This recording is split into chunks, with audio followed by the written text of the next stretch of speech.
Servus!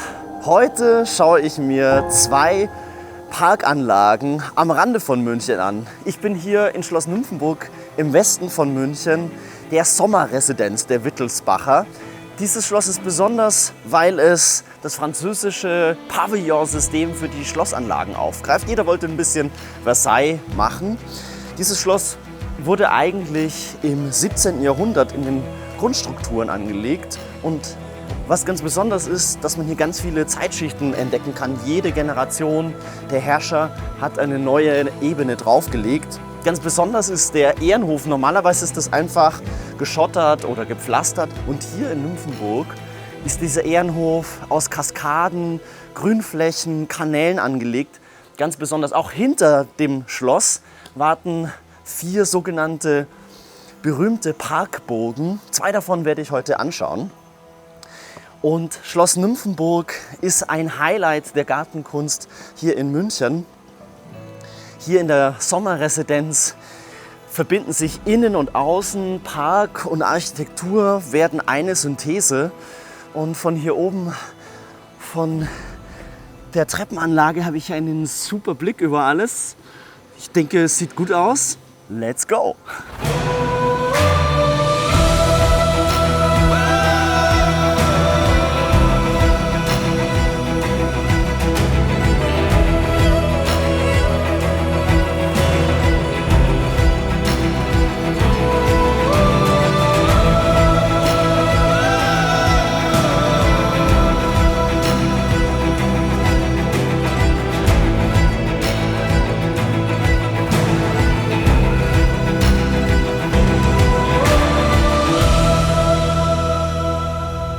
Was ich ja persönlich konzeptionell so spannend finde hier in Schloss Nymphenburg ist, dass die Parkanlage und die Schlossanlage so miteinander verzahnt sind. Ich gehe jetzt mal in den Haupttrakt rein, in den sogenannten Steinernen Saal und zeige euch ein Detail.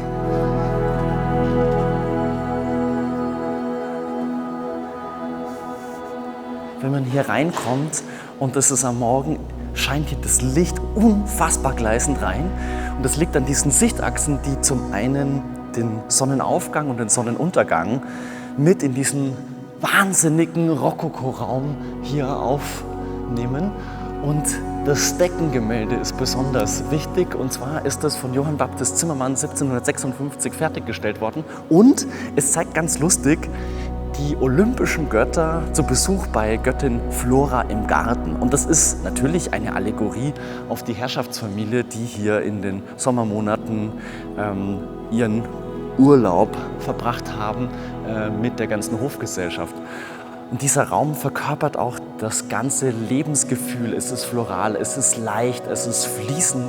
Und der Rokoko bringt dieses Lebensgefühl, das hier eine Sommerresidenz ist, finde ich fantastisch einfach rüber.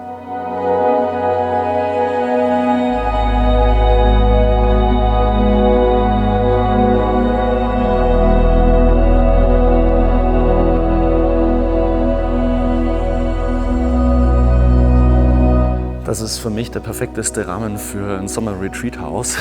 Dieser Rokoko-Rahmen soll eigentlich dieses Fresko von Johann Baptist Zimmermann rahmen, aber er läuft vollkommen aus dem Ruder und erstreckt sich über die ganze Wand. Und diese Rocaille-Formen, die so Blüten auswerfen und teilweise so wellenförmig sind, das ist einfach eins der krassesten Details, die es hier in Nymphenburg für mich persönlich gibt.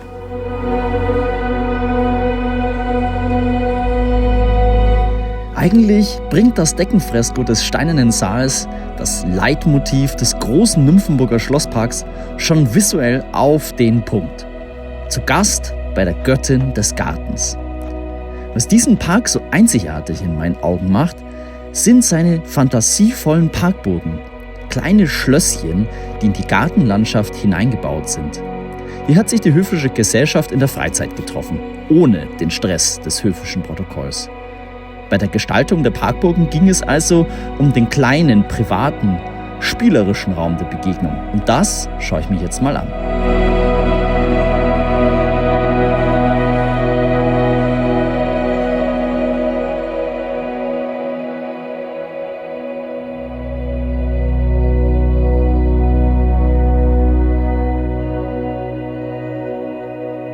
Ich bin jetzt bloß ein paar Schritte weitergelaufen vom Hauptschloss. Ich höre hier noch die große Kaskade und bin jetzt durch den Wald auf eine Lichtung gelangt. Und vor mir sehe ich schon die Amalienburg. Für mich ein Höhepunkt des Rokokostils in ganz Europa. Das Mastermind hinter der Amalienburg ist François Cuvillier und das ist ziemlich witzig. Er ist eigentlich als Hofzwerg eingestellt worden und kommt eigentlich aus Wallonien in Belgien und hat sich über die Jahre zum Hofarchitekten und Baumeister weiter hochgearbeitet. Ab 1725 ist er in bayerischen Diensten und bringt französischen Chic hier in den Süden von Deutschland. 1734 baut er dieses eingeschossige Jagdschlösschen, was auch der Diana, der Göttin der Jagd, gewidmet ist. Und man kann da immer noch da oben diese Aussichtsfläche sehen, auf der dann die Herrscher bei der Jagd auf das bereitgestellte Wild geschossen haben. Und dieses Schlösschen, wir gehen jetzt mal gleich rein, ist kunstgeschichtlich, visuell der reinste Wahnsinn. Let's go!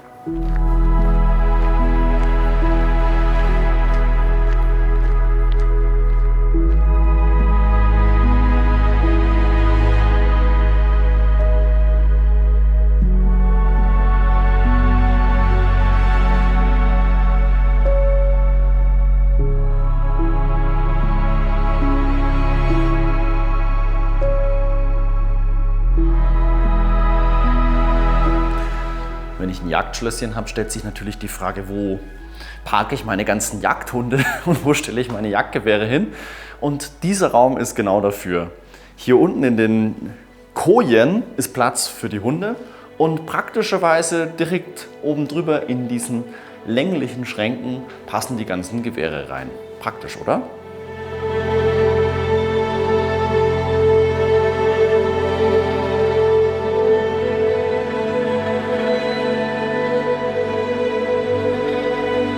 Wenn man als Kurfürst oder Kurfürstin dann so ein bisschen müde ist, ist das der Platz für einen kurzen fürstlichen Powernap. Ehrlicherweise weiß ich gar nicht, ob ich da so richtig die Augen zumachen würde, weil es gibt so viele krasse Details. Und das Spannende ist, es ist nicht vergoldet wie sonst der Stuck, sondern es ist versilbert. Und das war in dieser Zeit, in den 30er Jahren des 18. Jahrhunderts, extremst schick. Insofern, das ist der Place to Nap.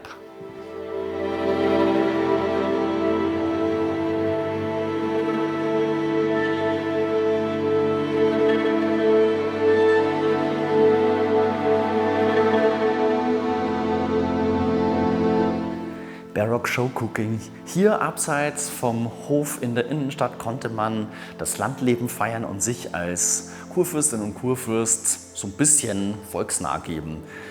Diese barocke Schauküche war dazu gedacht, natürlich, dass die Kurfürstin sich als gute Köchin und gute Gastgeberin inszenieren kann. 3000 niederländische bunte Kacheln machen diesen Ort zu einer richtigen Palastküche. Und dieser Ort ist dafür da, dass man auch als Kurfürst und als Kurfürstin das Landleben und das Leben der einfachen Leute zelebriert und inszeniert.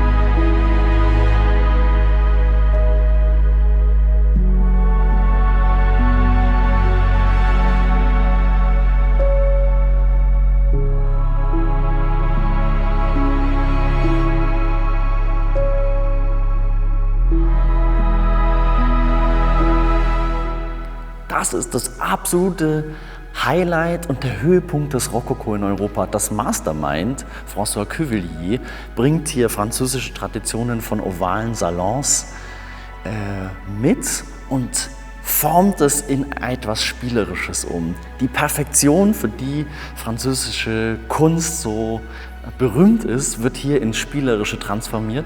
Und allein wenn man den Raum betritt, man spiegelt sich die ganze Zeit aus unterschiedlichen Perspektiven und wenn ihr drauf schaut, die Fensterformen sind genauso groß wie die Rahmen. Das heißt, innen und außen ist miteinander verzahnt, verspiegelt und auch wenn wir auf die Ornamente gucken, Sie gehen ineinander über, das Außen, das Florale, die Blätter, die Äste sind im Innenraum und verschmelzen mit tierischen Formen. Teilweise gehen die Rahmen in Tatzen über und entwickeln sich zu Muscheln weiter.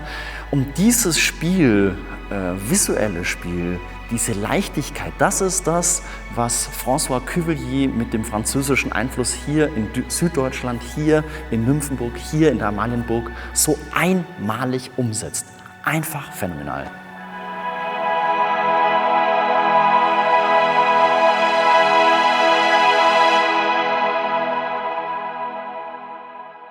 Nur ein paar Gehminuten weiter von der Amalienburg liegt die nächste Parkburg, die Badenburg. Wie ihr vielleicht wisst, ich bin ein großer Schwimmnerd und für mich geht jetzt echt ein Lebenstraum in Erfüllung, weil ich schon immer in dem privaten Swimmingpool von Max Emanuel stehen wollte. Heute ist es soweit. Max Emanuel ist der Auftraggeber. Ihr seht hier in dem Gitter sein Branding ME Max Emanuel.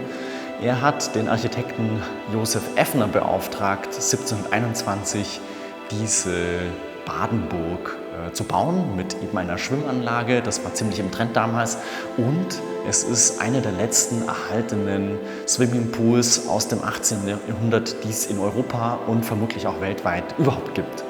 Ganz interessant, im 18. Jahrhundert, die Dekoration musste der Funktion entsprechen und musste zeigen, wofür dieser Raum gemacht war. Deswegen haben wir hier Szenen aus der griechischen Mythologie, die alle mit dem Thema Wasser zu tun haben. Und hinter mir gibt es ein paar Kachelöfen, die das Wasser erwärmt haben, damit der bayerische Herrscher schön, warm, gemütlich planschen kann. In diesem Sinne, Happy Plansch!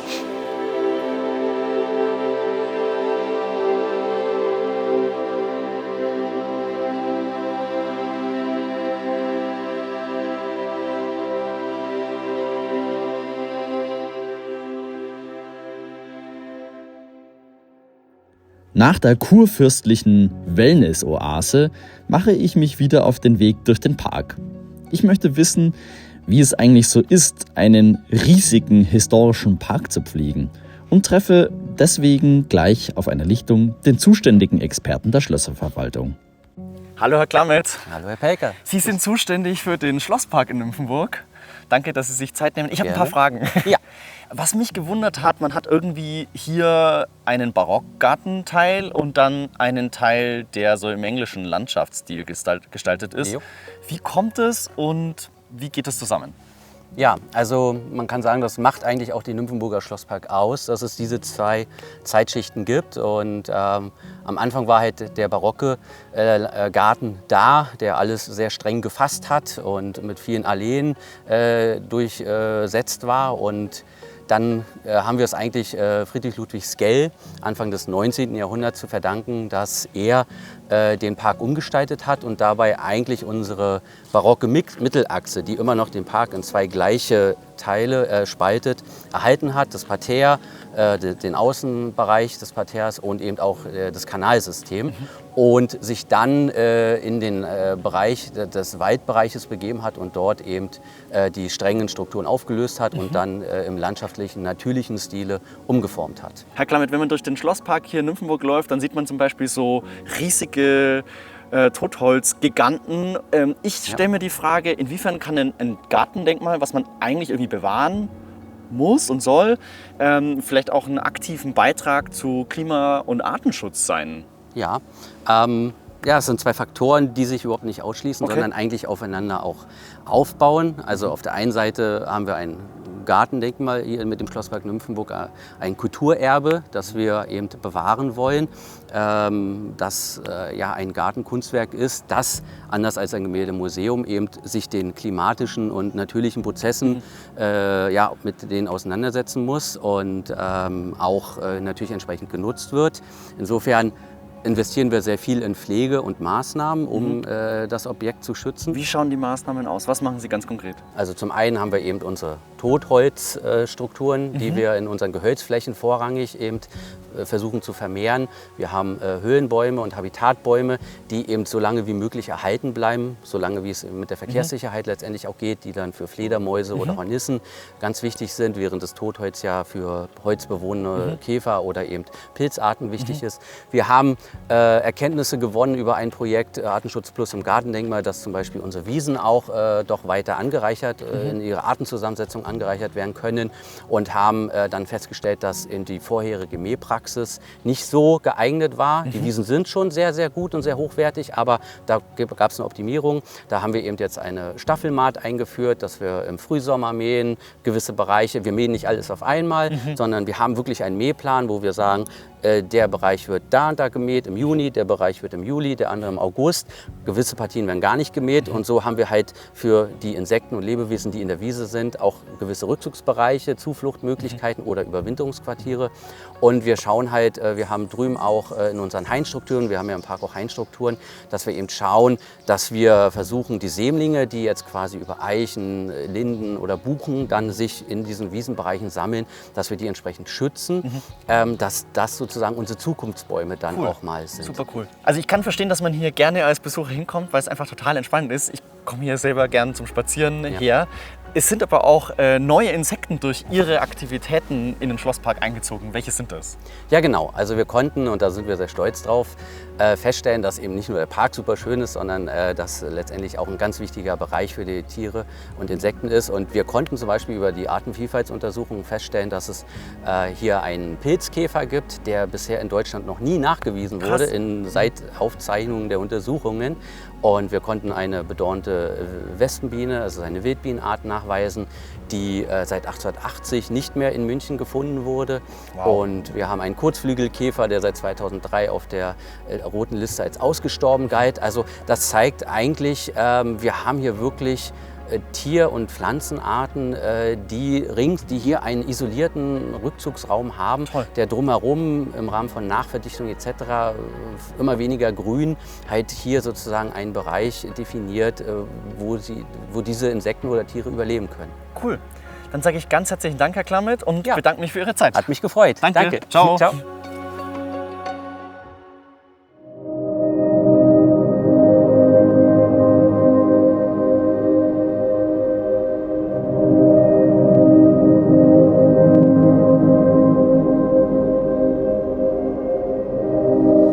Viele Münchnerinnen und Münchner wissen gar nicht, dass sie im Norden der Stadt ein kleines bayerisches Versailles haben. Ich nenne es zumindest so.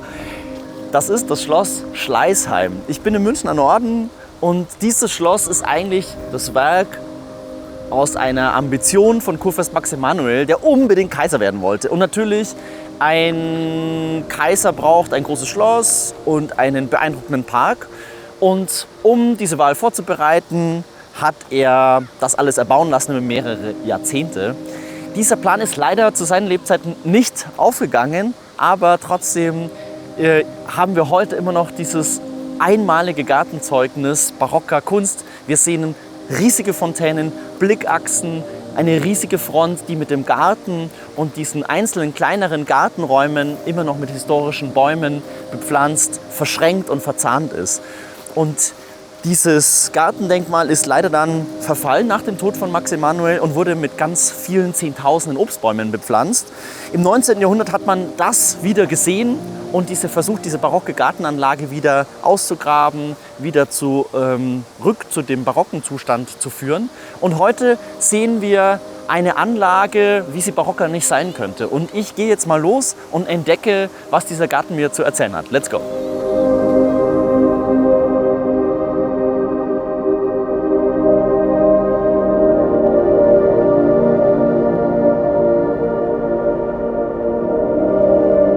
Eine Persönlichkeit hat Schloss Schleißheim besonders geprägt. Das ist der Gartenarchitekt Dominique Girard. Er wurde von dem französischen König Ludwig XIV. Quasi an den bayerischen Kurfürsten Max Emanuel verschenkt. 1715 wird Dominique Girard deswegen bayerischer Fontänenmeister. Er war Schüler von dem berühmten Versailler Gartenarchitekten Lenôtre und hat die ganze französische Technik hier nach Bayern gebracht. Fontänen galten damals als absoluter Luxus in dem Garten und es war ziemlich kompliziert, die Infrastruktur dafür zu bauen. Man hat für diese Infrastruktur ein groß, weit verzweigtes Kanalsystem angelegt. Da gab es auch Technologietransfer aus den Niederlanden, weil Max Emanuel einige Zeit lang Statthalter der spanischen Niederlanden war. Und deswegen ist das Kanalsystem rund um Schleißheim einzigartig in ganz Europa, weil es dermaßen groß ist. Das Kanalsystem war aber nicht nur für die Fontänen gedacht, sondern auch um ganz pragmatisch Baumaterial über die Kanäle hier für den Schlossbau herzubringen und natürlich auch für die ganzen Partys von den Herrschern, damit hier der Kurfürst und die Kurfürstin auf der Gondel den Kanal entlang schippern konnten.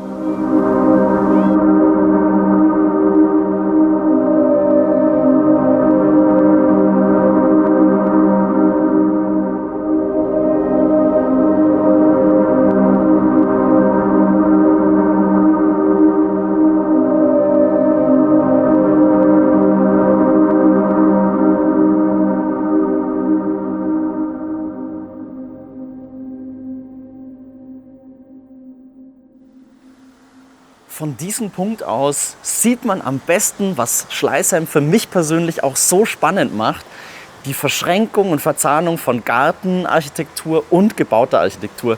Wir haben hier auf der linken Parterre, sieht man die Statue der Pallas Athena und das ist gleichzeitig auch der Trakt im Schloss, der der Kurfürstin gewidmet ist und der heißt auch Pallas Athena Trakt. Und auf der anderen Seite ist das die Statue des Herkules im Parterre und auf dem Flügel im Schloss hat der Kurfürst gewohnt und deswegen heißt der Trakt auch Herkulestrakt.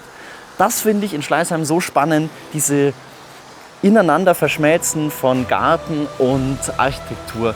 Und das ist hier der Blick, den ich jetzt einfach noch mal eine ganze Weile genieße am Ende meiner Reise in und um München zu den historischen Gärten und Parks. Hier sieht man ganz phänomenal die Fontänenkunst, die ganze Pracht der Gartenarchitektur, die Achsen und die schön geschnittenen Beete und schön angelegten Blumen. Ich genieße jetzt einfach den Ausblick. Schreibt mir mal in die Kommentare, ob ihr selber schon unterwegs wart in und um München und die ganzen Gärten und Parks, die ich besucht habe, selber schon mal live gesehen habt. Ich freue mich auch über eure Fragen zu dem einen oder anderen kunsthistorischen Aspekt. Folgt mir für meine nächste Exkursion. Ich genieße jetzt nochmal den Ausblick, den vielleicht der Max Emanuel und seine Gattin selber hier auf dem Balkon genossen haben und sage Servus aus Oberschleißheim.